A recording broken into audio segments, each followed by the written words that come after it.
Welcome to the Wingman Show. My name is Drew Brown, and my wingman, my man, the number one guy I know, Dr. Paul Thompson.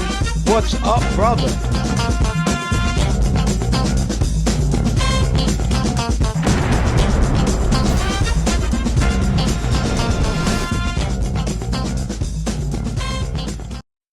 Welcome to the Wingman Show, where we're floating like butterflies and stinging like bees. Rumble, you two badass jet pilots, rumble. Welcome to the Wingman Show. My name is Commander Drew Brown. My wingman, my friend, the guy who watches my six, my main man, Dr. Paul Thompson. How are you today, brother Paul? Commander Drew, I'm doing very well today. You look chipper as usual. Looks like you like your cartoon backgrounds. It looks like familiar area. Yeah, that's Memphis, Tennessee. You see, we're flying right over the FedEx Forum. And you and I, it's an A7 and an A6. But if you notice, they've turned into future A7s and A6s with two tails and two more engines on them. So I love the way it looks, don't you, Paul? Yeah, I do. You're going crazy with all this AI stuff. I love it. And that's what we're trying to bring to the people. You know, today's show is called Two Jet Pilots Get Real About Marriage, Sex, and Staying in Love. But before we get into that, though, Dr. Paul, remember when they used to carry guns in the cockpit? And when they first started that whole thing, I believe it was a program called the FFDO. And I believe you were in that program. You went to school to learn about that. Can you tell us just a little bit about that? Yeah, the FFDO thing, the Federal Flight Deck Officer Program, came out after 9/11, after the hijacking, and it was a desire. It's deemed necessary for pilots to protect the cockpit at all costs, and we were allowed to carry guns. Well, how was your training? And where did you go? Did you have to go somewhere special? Yeah, there are 2 places they did. I think they did some in Atlantic City, but some of it was in Glencoe, Georgia, but I went to a place called Artesia, New Mexico, which is about a 3.5-hour drive in the middle of nowhere from, Albuquerque. Lone and desolate, nice facility. I was there for a week. Wow. I mean, it was a big change when people started bringing guns in that cockpit. There were a lot of things you had to do to be able to bring that gun in the cockpit. Didn't you have to have a lockbox and things like that? Tell me a little bit about that. Yeah, they had all kinds of requirements. Yes, you were issued your weapon. It was your weapon, and there were a lot of rules on when and where it could be transported, how it's gonna be transported, what you could do with it. If you did anything kinda crazy, you could get in deep, serious trouble. It was designed for the cockpit and nothing else. Exception with the cargo plane, we actually you had, dominion over the entire length of the airplane since there are no people. A little bit different, but a lot of rules. Yeah, a lot of rules, and there were some crazy ass pilots with guns too. I remember one day jump seating with this guy, and I swear to God, he felt like he wanted to be Clint Eastwood or somebody. But you know, when you jump seat, you have to sit in between the pilot and the co-pilot, and you're sitting in that little jump seat in the middle. And I swear, he looked at me and says, "Okay, when somebody comes to that door, I need you to bend down because I'm going to swing my body over with the pistol and I'll be shooting if that door opens. Do you understand that?" And I was like, "What?" He says, "Bend down. Let me see you do it." And I had to bend down and he swung his arms around. Paul, there were people, I believe, some pilots that actually wanted to see some action. Don't you think? And I not only do I think I know. In fact, before you got into the program, you had to go through 2 sets of psychological evaluations. I knew a couple of guys who did not pass it, and one was definitely crazy. It's funny, you have a lot of insane people who can, who are crazy, but they actually are pretty good pilots, and I've seen that a number of times. Yes, we've talked about that a lot. All right, well, let's start this great show off with our famous quote. And I really like this one. And it says, "Aging is an extraordinary process whereby you become the person you always should have been." And that is true about me. Aging is an extraordinary process where you become the person that you always should have been. And guess who said that, Dr. Paul? It was David Bowie, a rock star, David Bowie. You know anything about David Bowie, Dr. Paul? Yeah, I remember David Bowie. He was a rock star. He had a lot of hit records. But what I remember most about him, he was also married to a famous. He's passed away now, but he's married to a famous model named Iman, who used to be married to one of our former New York Knicks greats, Spencer Haywood, I think. Anyway, that doesn't mean anything. But in any case, what I remember David Bowie for is music. I remember he was on Soul Train one time. Didn't see that many white off artists on Soul Train. I remember Elton John, and I remember David Bowie, and the what was the name of the song called? Fame. Fame. Yeah, makes a man make. Yeah, Fame. He did Fame on Soul Train. I enjoyed that. That was good. He was cool. It was cool. Yeah, he's a very interesting person, and that song "Fame" was popping back then. So, welcome everybody to the Wingman Show. I am Commander Drew Brown. I'm a U.S. Navy jet pilot from Harlem. I've been married twice, 22 years the first time, and now I've been married 25 years this time. I've made just about every single mistake a husband can make. But then I got back up and I tried it again. And I'm here now with Dr. Paul. What do you think, Dr. P? Well, yep. And to those who are not unfamiliar with the show, I'm Dr. Paul, also a Navy jet pilot, also from Harlem, born in Harlem. I've been married almost 40 years to the same amazing woman. Well, Commander Drew, you and I pulled G's in the cockpit, and I actually sort of did it with my wife one time. We were in a jury rig combat flight simulator at the Naval Aviation Museum in Pensacola, Florida, a few years back. But today, everybody, we're talking about a different kind of turbulence, turbulence that can happen in marriage with intimacy and how to stay in love for the long haul. You know, if you're a man who loves his partner, but feels like romance is like on that autopilot, if you're scared to bring up things like sex, affection, or even feeling alone in your own house, this episode is your wingman. Don't you think, Paul? Yeah. And today we're going to talk about what we really never saw growing up in Harlem or Queens. I was in Queens most of the time, and what the Navy never trained us to do, and what we had to learn the hard way. We all have to. How two black men can be strong, vulnerable, deeply committed husbands and still want their wives like it's day one. That's a blessing that you can't believe. I really still want my wife like it's day one.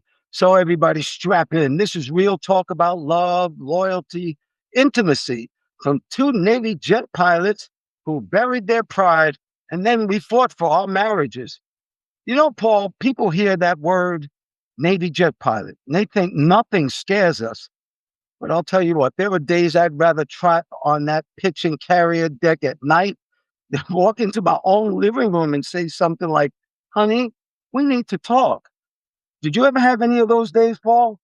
Oh, absolutely. For example, in the squadron, they'll tell you exactly what they think on the spot after a flight. But at home, your wife may give you that look, and you know that the debrief that you're going to get is about to become real. You know, Paul, I've been married twice. My first marriage to a wonderful woman lasted 22 years. And my second now is almost 25 years in counting. I'm married to Katrina now, and it's a wonderful marriage. But what I've learned is that you can be a hero at work and be a ghost at home. You know, my aspirations and drive for success, they got all my focus when I was younger. Sometimes my wife only got the leftovers. You know, my first marriage, I was 22 and I wasn't very wise at all back then. But the idea is not to place blame, but rather to choose a solution back to your happiness. Okay. Well, during my time in the Navy, I was actually single, not married at all until not married until years later. But I did observe a number of fellow aviators, squadron mates juggle time away from home with family life. And from my observations, a supportive spouse was really essential, maintaining any semblance of a normal family life. Yeah, that was the case when I was growing up, also, Dr. P. So I made it my mission to provide a stable, spiritual, educated, and free thinking environment for my family. That's not exactly how I grew up, but I made sure that my kids grew up that way. And for the brothers listening, especially from the hood, most of us weren't raised to talk about tenderness. We know how to fight. We know how to argue. We know how to even shut down. We know how to walk out, but saying, I'm scared, I'll lose you, or I don't know how to fix this, that's a way different kind of courage. But you know what, Paul? That's really being a man. Yeah, you're exactly right, Commander Drew. I mean, we were trained to fly multi-million-dollar aircraft, to push through difficulty and pain. Don't be trying to say anything like, "You hurt my feelings." In fact, I don't know any guy my age who would ever say something like that, true or not. We were socialized to be ready to fight. So expressing vulnerability was seen as a sign of weakness. So we have a hard time showing vulnerability in what can be a real tough world outside. So in terms of intimacy, we could be a little rough around the edges, so to speak, don't you think? 100% Dr. Paul. Growing up in the hood, you learn a whole lot of different things, but being soft and tender and intimate, that's not one of them. So let's talk about physical intimacy. A long marriage means that our bodies change, our health changes, and even our desires change. There were times my drive was high and my wife was low. The younger me took it real personally, though. She doesn't want me. She doesn't want me. Well, actually, the older me learned to ask, what does love look like for you today? Is it always just sex? Or maybe it's a back rub, or it's just holding you until you fall asleep, cuddling and spooning. Those are sometimes very intimate things, don't you think, Paul? Yeah, and sometimes intimacy is just staying around, staying when you're frustrated, staying when you feel misunderstood, or just staying long enough to have a hard conversation instead of escaping into a cell phone, your job, your boys outside, or even, some other random person. Well, look, Paul, we both came out of Harlem, where a lot of us never saw long, healthy marriages. We saw a lot of breakups, bunch of cheating, people just giving up. So when we were in year 20 or 25, we were flying in airspace. We never saw growing up. We were doing it by the seat of our pants. And that means we were building this playbook actually while we were running it. Yeah, and that's why we talk about it. So you get two black men saying on air, "I love my wife. I still want my wife and family. Family is important. I'm still learning how to be a better husband myself." Somebody young is listening probably and thinking, "Wait, we're allowed to talk like that?" So, staying in love for the long haul, is a tough assignment, but it's something you've got to do and it's worth doing. Well, Paul, let's give some of these folks some of our wingman rules for staying in love. I'll start off, okay? This is rule number one from Commander Brown. Don't let your ego fly the plane. The moment being right becomes more important than being connected. You're headed towards a mid-air collision. In the facts in life, we have that saying, would you rather be right or would you rather be happy?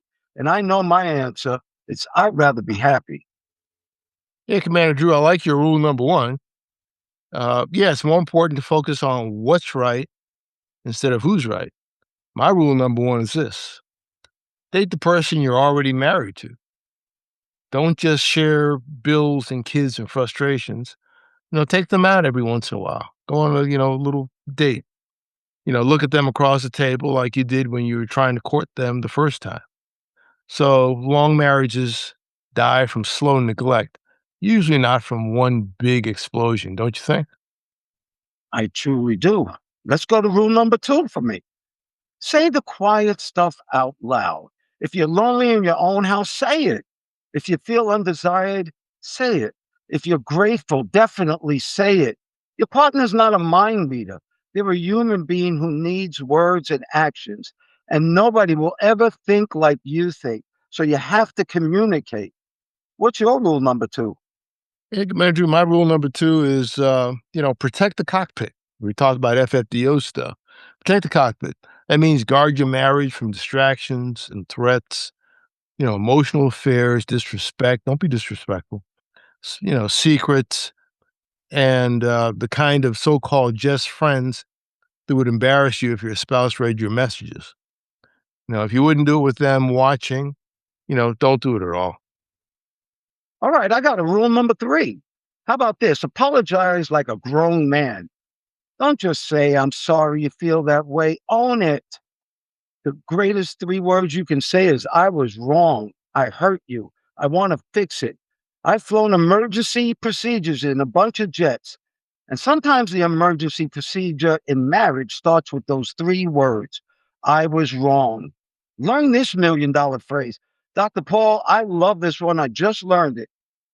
When you're having an argument with your wife, maybe you could say, you might be right. Because if you say you might be right, you actually will stop the argument because you've given her what she wanted. You got a rule number three, Paul? Yeah, I do. That's a good thing you just said. But yeah, my rule number three is, keep learning your spouse. For me, after almost 40 years, she's not the same, person I married. I'm not the same person either. So, ask new questions like, what concerns you now? What scares you now? What excites you now? What do you need from me in this season of life? Because we're older people.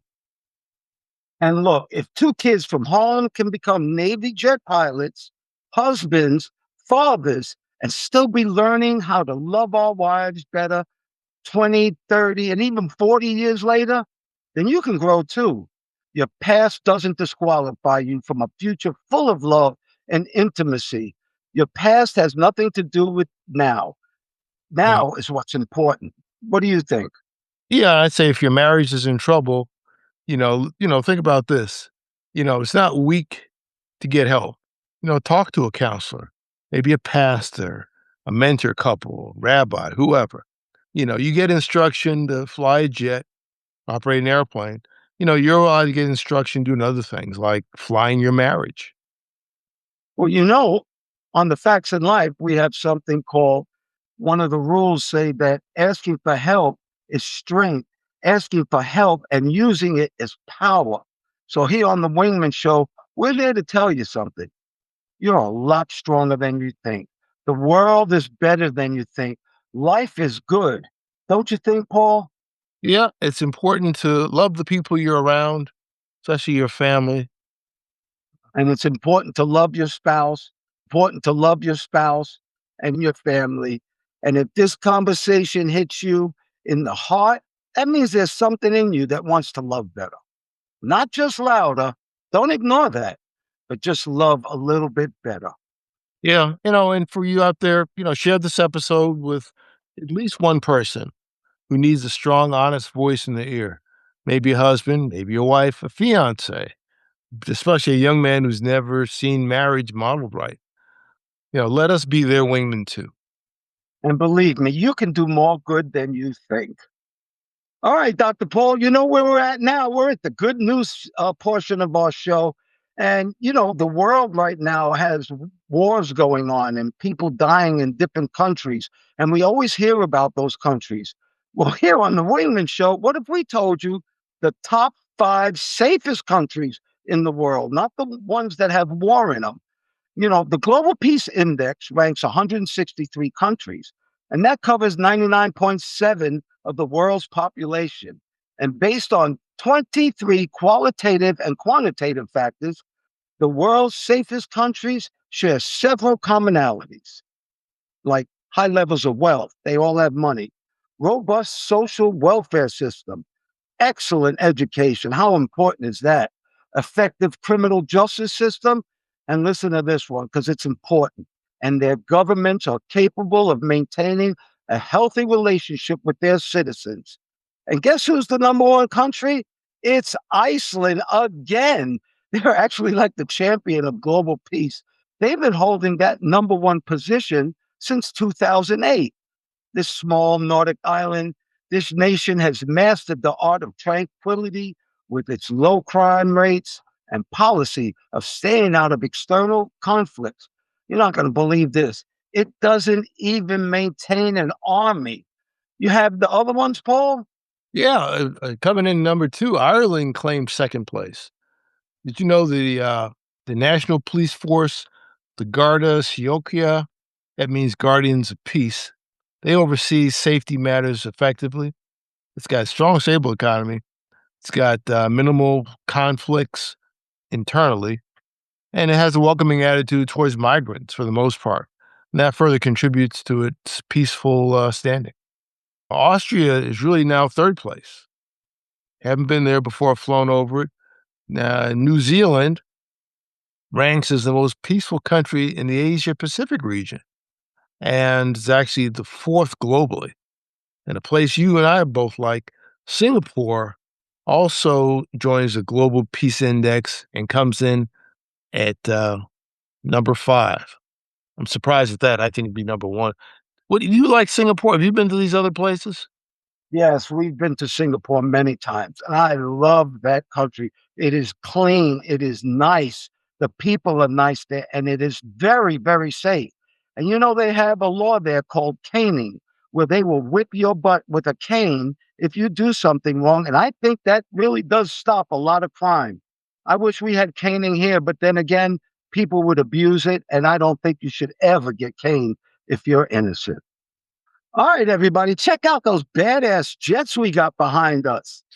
Dr. Paul has an S-3 Viking.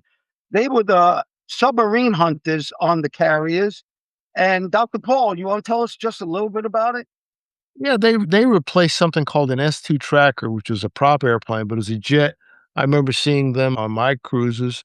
They called them the Hoover because the engine sounds like a Hoover vacuum cleaner. They carried 4 people, and they were for, like, anti-sub warfare. They flew them until, I think, the '90s, and, retired them or retired now they've got, the P-3 still flies, and that P-8 Poseidon it's like a 737 jet that does the same thing. It's not from the carrier. But, the last S-3, the S-3s are not flying. The very last S-3 in the world was actually used as a research airplane for NASA, I found, and it flew till just, 2021. Wow, I didn't even know that. And if you look behind me, check out that badass A6 and A7, the futuristic look, flying over Memphis, Tennessee, where Dr. Paul and I lived for many years, because we flew for that wonderful company called FedEx. And so I figured I'd put an A7 and an A6 out there. Thank you, everybody out there, for listening to our show on Apple Podcasts. And please write something about us on Apple Podcasts. That would really help. But thanks for watching us on YouTube, on TikTok, on Instagram, on iHeartRadio. Thank you so much. And don't forget to write a little review on that Apple Podcast. We have a website, and that website is wingmenshow.com. That's WINGMENSHOW.com. And on that website, we have something that we love. We send out every week, and it's a newsletter. The newsletter this week will be Stronger Together, the Wingman Guide to Marriage. What I also love about our website is we have something called the Frequent Flow Line. And right now, we're going to read a letter that one of you guys wrote to us, and we're going to read it with Ace. Dr. Paul, you want to do that? Okay, Ace, I'm gonna read you something. I'm here with Commander Drew, and I'm gonna read you a frequent flow line letter that came. I'm gonna read it to you, and when I finish, you can give your commentary, please. Okay, here's the letter. Dear Commander Drew, Dr. Paul, and Ace, greetings from sunny St. Petersburg, Florida. Let me say how much I absolutely love your show. I'm 61 years old, and you all have this incredible vibe that just speaks to me. It's inspiring to see 2 Navy pilots who were born in Harlem and made it so far, showing all of us what's possible in this country, no matter where you start. I'm writing to you because I found myself in a situation I never quite expected. My husband and I are now raising our teenage grandson. We love him dearly, but lately he's been hanging out with the wrong crowd and making choices that worry us. I know you both understand what it's like to grow up around all kinds of influences, and I'd really appreciate your advice on how to guide him back onto a good path. He looks up to strong role models, and I know he'd really benefit from the wisdom you share. Thank you so much for all you do. Your show is a bright spot in our week, and I'm grateful for the hope and guidance you bring. With warm regards, a grateful listener from St. Pete. That's it, Ace. Please give us your opinion. Absolutely. And what a heartfelt letter. So, first off, it's really touching to hear how much the show resonates with folks like them. It's clear they see you and Commander Drew as role models, which is a big compliment. Now, as for the advice part, I'd say the best thing you can do is encourage them to keep being that steady influence. Let them know that even just by being present, by listening to their grandson and offering that consistent wisdom, they're already doing a lot. Sometimes it's about showing that stability and patience rather than having all the perfect answers at once. And I think you guys can definitely reinforce it on the show. Maybe share a story or two about how patience and staying engaged can really guide someone back onto the right track. Okay, thanks.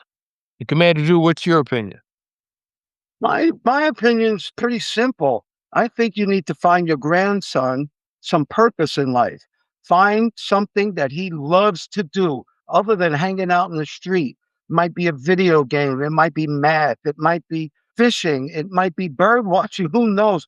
But find something that he likes to do to get his mind off of just mindless hanging out in the streets, because that will get him in trouble sooner or later, Paul.